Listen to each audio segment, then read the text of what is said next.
All right, welcome to the Soft Compound. We're a few days out from the Azerbaijan Grand Prix. We haven't seen cars on a track in almost a month now, so I'm super excited for this one. We got a lot to run through. I'm going to kind of preview the race for you guys. A lot of changes that were made this week, and a lot of stuff to just go through before the race. Like I said, we haven't seen cars on a track. We haven't had a Grand Prix weekend in almost a month now, so I'm super excited for this one. We're going to do something a little bit different than we've ever done before. I'm going to hop into the F1 2022 game. We're going to drive the track. We're going to drive Baku. It's a really difficult track. I definitely don't have all of the sectors mastered. I don't have basically anything mastered besides the long straightaway and a couple of high-speed turns. So it's going to be interesting, but like I said, I'm going to run through kind of some of the changes that were made, brand new format. We'll get into all that. A little race prediction too. So yeah, I can't wait. Let's jump into it. Before anybody says anything, yes, I do have the dynamic racing line on just for the corners because I'll be talking during this. ABS is also on. I can't figure out how to not lock the brakes. We'll get better though. So you can laugh at me. You can laugh how hysterically, miserably bad I am at this game. And like I said, let's just get right into it. All right, we're about to start our first lap at Baku. Like I said, this is an incredibly difficult track. Can't believe I picked this one as the first one to do this type of video, but we're just going to send it. Like I said, I got the dynamic racing line on just because I'm talking.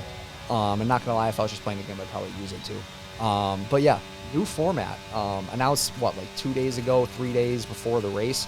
Pretty interesting. I'm sure the teams had a pretty fair warning about it to kind of prepare, but so this is how it's going to go down. We have on Friday, we're going to have a free practice session followed by qualifying for the race on Sunday, the main race. Saturday, here's where things get pretty interesting. Saturday is going to be a standalone event. So on Saturday, we're going to have qualifying for the sprint race. It's a new format called the sprint shootout. So Q1 is going to last 12 minutes. We'll lose the bottom 5 cars. After Q1, we'll have Q2, obviously. It's how numbers work. That's going to last 10 minutes. We'll lose another 5 cars. And then after that, Q3, and this is going to determine the order for the sprint race. Like I said, the sprint race is a standalone event. It's going to have no bearing on the main race on Sunday. So it's not going to set the grid or anything like that. But drivers are going to have an extra chance to score points for the World Drivers' Championship, obviously. So I'm a pretty big fan. I heard a lot of people saying that this basically means Saturday is meaningless. I don't know. I don't agree. There's 8 points to pick up, like I said. So the scoring system is exactly how the sprint races worked last year. The winner is going to score 8 points. P8 is going to score 1 point. And then we're obviously just filling the rest. Like I said, I really like this. I'm growing on sprint race weekends. We get 3 days of competitive racing. That's always a plus. Not saying that I get bored by FP1 or FP2 or anything like that, but definitely a fan of 3 days of competitive racing. Let me know what you guys think. And then obviously Sunday, we're going to have the main race. So like I said, really big fan of having 3 days of competitive racing. And I can't believe I put in what some might call a relatively clean lap on the first shot here. This is the only part of the track that I really have mastered, and I hit the wall anyway, so it doesn't even matter. We're going to talk about some more things. We're going to get into race predictions as I start this next lap. One more thing I wanted to mention as we're just kind of flying around here. I saw a really interesting tweet by Rake with 3 R's on Twitter. I don't know your real name, man. I'm sorry, but very, very, very good account. Definitely go give him a follow. He was saying, and you've probably seen too, that the track has been significantly resurfaced since last year. So very long straights. People are struggling with porpoising already. Made for a really bumpy ride. I think this is the race that Lewis Hamilton couldn't get out of the car or some shit like that. But with the heavy resurface of the track, this causes the track to be super slippery, especially with a shortened format. Not a shortened format, but only 1 practice session. I think the cars are going to have, and the drivers are going to have a really tough time kind of getting into it, finding grip. This is going to be really, really interesting to see.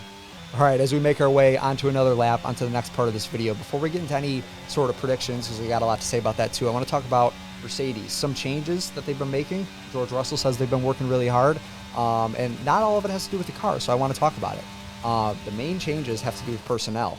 So as far as the personnel goes, it has to do with 2 guys named James Allison and Mike Elliott. Sorry, man, racing, going 100 miles an hour. Maybe you've heard of these 2 guys, James Allison, Mike Elliott. About 20 months ago, they switched positions. So James Allison is now returning to be the technical director. He's going to have more hands-on development of the car. This is kind of where he excels. I think they made the switch about 20 months ago, and then they kind of realized both themselves that, we're in the wrong roles here. We're struggling. We're not doing great. We're in the wrong roles. We got to make a change. So I think this is really going to help Mercedes. James Allison was the one who basically designed the dominance that Mercedes was for the past 7 years. You could say 8 years. And yeah, I'm super excited for Mercedes. Honestly, I think this might have a big part to do in why their new concept for the new era of cars is just not the best. I think James Allison really might be the turning point for them. Who knows? We'll see. George Russell was quoted saying that they made more progress during this little spring break than the whole offseason. So who knows? I think they did something with the rear suspension as well. We're going to crash right here. Oh, I'm sorry. A little revamp of the side pod concept. So obviously, as you know, there's that kind of famous clip. I think it's from Drive to Survive when George Russell's looking at the car and he says, "Damn, that looks fast." Nobody. So revamped side pod concept. Looking like they're going to have some side pods this time, so that's really interesting. Hopefully Mercedes can really put together a good lap, unlike me. All right, another fresh lap, another fresh topic. Let's get into some predictions. One team I want to talk about and specifically is Williams. So, as you know, they're kind of they're the back markers right now. But I really don't think, and I read an article with an interview with James Vowles. He was basically saying that he doesn't believe, and neither do I, that their 1 point is representative of where they're really at in this season with their car, with their driver lineup, and everything like that. If you keep in mind, Alex Albon placed P10 in Bahrain, first race of the season. Great on him. In Australia, Alex Albon had an impressive Q3 appearance, and then he was in P6, crashed out in P6 in Australia. Looking really promising, I'm not going to lie. During this article, James Vowles also stated that he thinks Baku is going to be a track that suits their car well. I'm super excited about that. I think Williams and Alex Albon specifically, it's going to be a tough weekend for a lot of the rookies. We'll get into that in the next section of this thing. But like I said, I think this is going to be a strong weekend for Alex Albon. I think he really is due to just kind of put it together as far as all that goes. And like I said, I really could see Alex Albon winding up just like me in the points this weekend. If you place any bets at all, follow me on Twitter, F1 Bets. It's not my name. My name is Soft Compound on Twitter. But we play some F1 bets. We've been relatively successful, but pretty fucking lucky at the same time. I'm definitely hammering Alex Albon points this weekend. I think it's going to happen. I got a weird feeling. I saw the article. We're talking about it in this video. I got a good feeling about Williams this weekend. All right, moving on to a new lap and the last part of this video. Thanks for watching. If you're still here, really appreciate it. We're going to get into some grid predictions. This is just kind of wrote down what I was feeling. I'll talk about the first two, and then, like I said, it's going to be pretty impossible to predict the whole grid correctly, so we'll just get right into it. Honestly, I don't have anybody else winning but Max Verstappen this weekend. I think himself and Red Bull as a team are just unbeatable. I'm sorry, but they really are. I think they're kind of a class above the rest as far as, you know, the whole development of the car goes, everything like that, their concept, and I think even though it's going to be a little tougher this weekend to find a good setup with only one practice session, I think they're going to be levels above the rest. Right behind him, speaking of Red Bull, I have Checo. So, to be honest, they're, in my mind, in my uneducated opinion, I think there's a chance that Checo could pull out a win this weekend.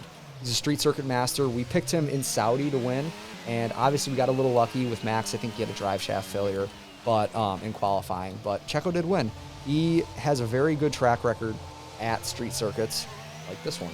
So we'll see what happens. After that, we got Fernando Alonso. I'm just going to run through them. Fernando Alonso, Lewis Hamilton. Right behind Lewis, we got George Russell.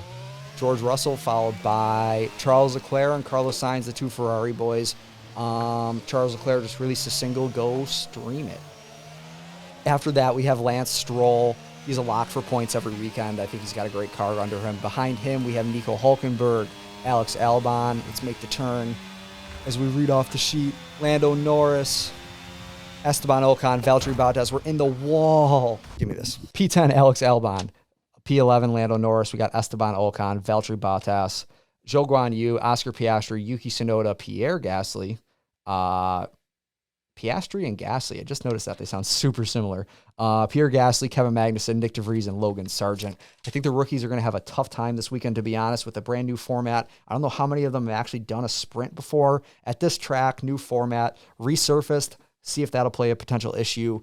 And yeah, that's really all I got for you guys. I'm super excited for this weekend. I think it's going to be a banger race. I tweeted today, like, I'm always just so much happier when we have a race at the end of the week to look forward to. It's a fantastic feeling. I can't wait. Just to watch, just to kick back, live tweet, and everything like that. Follow me on Twitter, at The Soft Compound on all social media platforms. Really excited for this one. Like I said, thanks for being here. Thanks for tuning in, and we'll see you soon.